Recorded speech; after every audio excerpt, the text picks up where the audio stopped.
the Whitby DUNLOPS hosted the Orillia Coldwater Tundra at Iroquois Park Saturday, December 12th. John Ross opens the scoring early as he chips one in just a little over a minute into the game.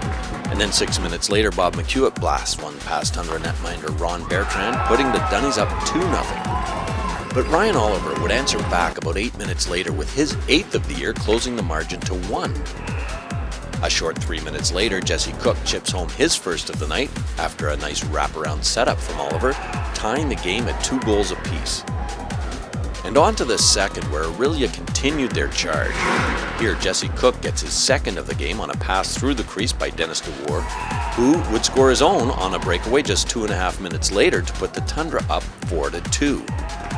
Coach Justin Cardwell calls a timeout to settle down his troops and get them back in the game, but it doesn't seem to help as the Tundra keep pressing, and Jessy Cook scores from behind the net for his 3rd goal of the game, giving the visiting squad a 3-goal lead. But the Dunnies wouldn't back down as newcomer Frank Littlejohn fires a quick one past Bertrand to bring Whitby to within 2. That's Littlejohn's 4th goal in just 2 games with the DUNLOPS. The game started to get more physical following this play where Chad Ford hyperextends to retrieve a loose puck, and then John Ross takes exception to Cook's poke at his goalie. Captain Peter McKellar would step in and give a shove of his own to Cook, which resulted in an unsportsmanlike penalty from referee Darryl Dawson. About 4 minutes later, Matt Cardwell roughs it up with Matt Bainborough of the Tundra, following a slashing incident. The rough stuff picks up again in the 3rd when David Silverstone takes exception to a spear from netminder Ron Bertrand and has to fight through Craig Woods in his attempt to get at him. And then later on a short-handed rush, Shane Terry feeds a wide-open Peter McKellar in front of the net, and the captain makes no mistake, scoring his 10th of the year, bringing the Dunnies to within 1 with just over 6 minutes remaining.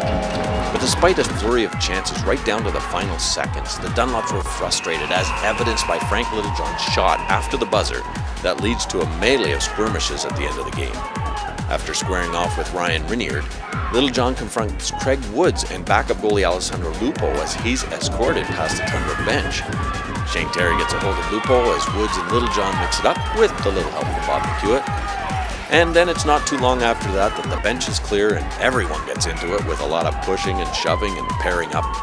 Even Dunlop's backup goaltender TJ Rudnicki gets involved with a few exchanges of his own on his backup counterpart Alessandro Lupo from the Tundra. But the spotlight dance of the night goes to Jason McCauley and Gavin Hodgson, as they square off amidst all the gloves and sticks and paraphernalia, somehow finding enough room to maneuver around, each throwing a collection of good punches to the cheers of excited fans and onlooking teammates. As it all began to settle down, an upset and bloodied Craig Wood slams his stick against the boards and has some kind words as he interacts with some of the fans after he's escorted off the ice.